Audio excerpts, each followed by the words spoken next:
Bismillahirrahmanirrahim. Assalamualaikum warahmatullahi wabarakatuh. Alhamdulillah, alhamdulillahirabbil alamin, wassalatu wassalamu ala asyrofil anbiya'i wal mursalin wa ala alihi wa ashabihi ajmain wa ba'du. Segala puji hanya bagi Allah yang pada kesempatan siang hari ini telah mempertemukan kita di tempat yang mulia ini dalam rangka untuk melaksanakan kewajiban kita sebagai seorang muslim, melaksanakan sholat zuhur secara berjamaah di tempat yang mubarak ini. Mudah-mudahan seluruh aktivitas amal kita pada hari ini diterima oleh Allah Subhanahu.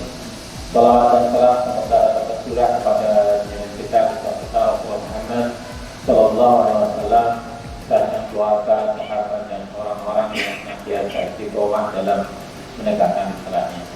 Hadirin rahimakumullah, bulan Ramadan sering disebut juga sebagai Syahrul Mubarak atau bulan yang penuh dengan keberkahan. Keberkahan bermakna sebagai ziyadatul khair atau semakin bertambah banyaknya kebaikan-kebaikan yang ada di dalamnya. Keberkahan ini paling tidak meliputi tiga hal. Yang pertama adalah keberkahan dalam harta, yang kedua adalah keberkahan dalam ilmu, dan yang ketiga adalah keberkahan dalam waktu.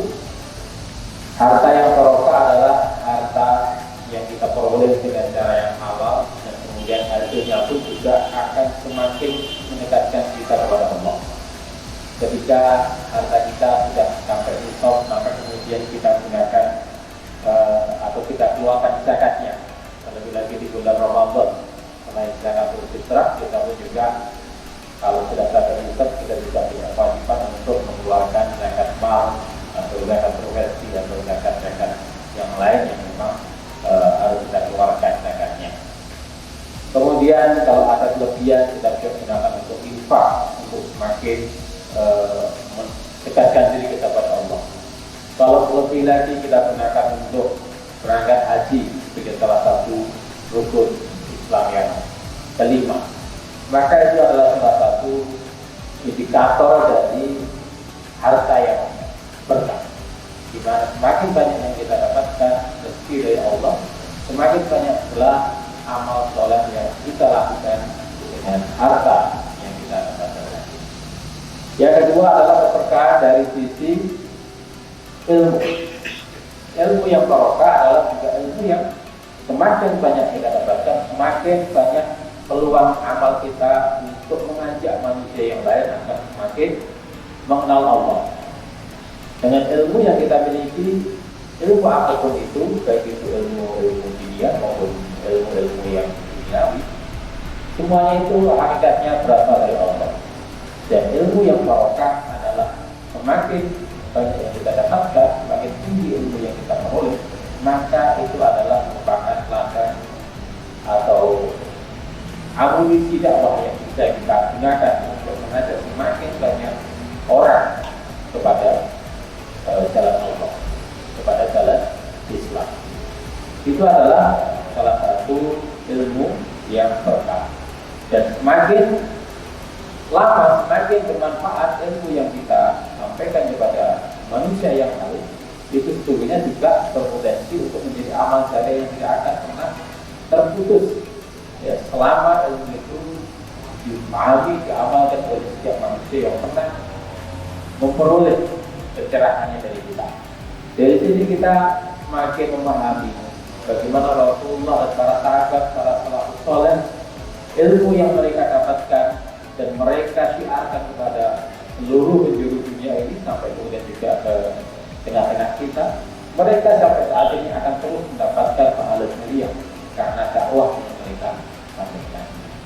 Demikian itu pula yang kita harapkan dengan ilmu yang saat ini kita miliki, bisa kita sampaikan, kita dakwahkan kepada manusia yang lain ke seluruh penjuru bumi ini, agar ilmu yang kita miliki itu menjadi ilmu yang berkah yang semakin mengajak manusia untuk menuju jalan Islam, menuju kepada Allah Subhanahu wa Ta'ala. Yang ketiga adalah keberkahan dari sisi waktu. Waktu yang kita miliki ini sangat terbatas. Sampai-sampai Allah mengingatkan kepada kita dengan menurunkan sebuah surat demi masa al-asr, ya, demi waktu. Ini menunjukkan betapa pentingnya waktu yang kita miliki di dunia ini agar kita gunakan sebanyak-banyaknya untuk mencari bekal yang berlaku nanti. Waktu kita sangat terbatas. Ada orang akhirat itu nanti adalah kekal. Apabila kita tidak memanfaatkan waktu-waktu yang kita miliki, terlebih di bulan Ramadan, terlebih di malam-malam bulan Ramadan, di mana di dalamnya nanti ada satu malam yang disebut sebagai Lailatul Qadar, yang nilainya lebih baik daripada 1000 bulan. Apabila tidak kita gunakan, maka tetap palsunya waktu yang kita miliki. Oleh karena itu, supaya kita tidak rugi, maka di waktu di bulan Ramadan yang mungkin tinggal 5 hari lagi nanti, mari kita maksimalkan ibadah kita. Kita maksimalkan malam-malam di bulan Ramadan, baik itu malam ganjil ataupun malam genap, tetap kita manfaatkan sebaik-baiknya untuk takaruf kepada Allah, agar waktu yang kita miliki benar-benar bermanfaat kepada kita untuk meningkatkan beberapa amal soleh kita nanti setelah di yaumil akhir. Hadirin rahimahumullah, di penghujung Ramadan ini saya ingatkan kepada diri saya sendiri dan kita semua bahwa nanti setelah bulan Ramadan itu akan ada 3 kelompok manusia.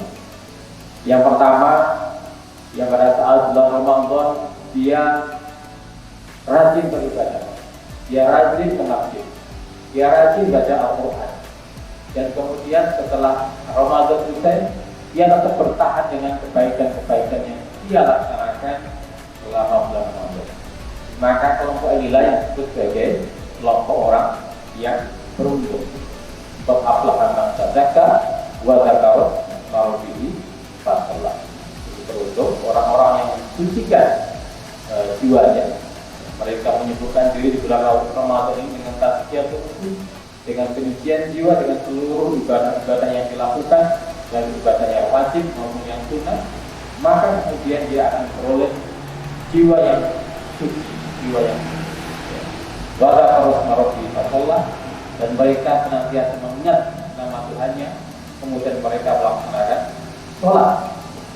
Itu adalah ciri-ciri orang yang beruntung. Ketika di bulan Ramadan mereka memaksimalkan ibadah yang mereka atau waktu yang mereka miliki untuk beribadah, dan setelah Ramadan pun mereka tidak mempertahankan ritme kebaikan yang sudah mereka laksanakan selama bulan Ramadan. Yang kedua adalah orang yang di bulan Ramadan mereka banyak melaksanakan ibadah, mereka banyak melaksanakan kebaikan, namun kemudian mereka memaknai aktivitas itu mungkin merasa sebagai sebuah beban. Jadi ketika bulan Ramadan selesai, mereka merasa lepas, mereka merasa bebas, kemudian kembali melakukan hal-hal yang mungkin melanggar syariat dan sebagainya. Maka sesungguhnya mereka itu termasuk orang-orang yang rugi. Karena di bulan Ramadan mereka tidak banyak berbuat kebaikan, tapi kemudian di luar bulan Ramadan mereka kembali seperti biasanya. Maka apabila itu terjadi, mereka akan termasuk golongan yang merugi. Dan yang ketiga adalah golongan yang di bulan Ramadan mereka juga tidak melaksanakan puasa, tidak melaksanakan sunat-sunat di bulan Ramadan. Terlebih lagi di luar bulan Ramadan mereka juga tetap jauh dari ibadah, jauh dari perintah Allah, dan bahkan mungkin melakukan pelanggaran maksiatan kepada Allah. Dan mereka lah kelompok orang-orang yang celaka. Tentu saja kita sebagai seorang mukmin, sebagai seorang muslim, ingin tetap istiqomah dalam kebaikan ini, sehingga kita masuk dalam kelompok golongan yang pertama tadi. Oleh karena itu di 5 hari terakhir di bulan Ramadan ini, mari kita niatkan untuk tetap memaksimalkan ibadah yang kita lakukan di bulan Ramadan, dan mari kita kuatkan tekad kita, niat kita, bahwa nanti setelah bulan Ramadan pun insya Allah kita tetap istiqomah dalam menjaga kebaikan-kebaikan yang telah kita lakukan di bulan Ramadan ini, sehingga kita termasuk golongan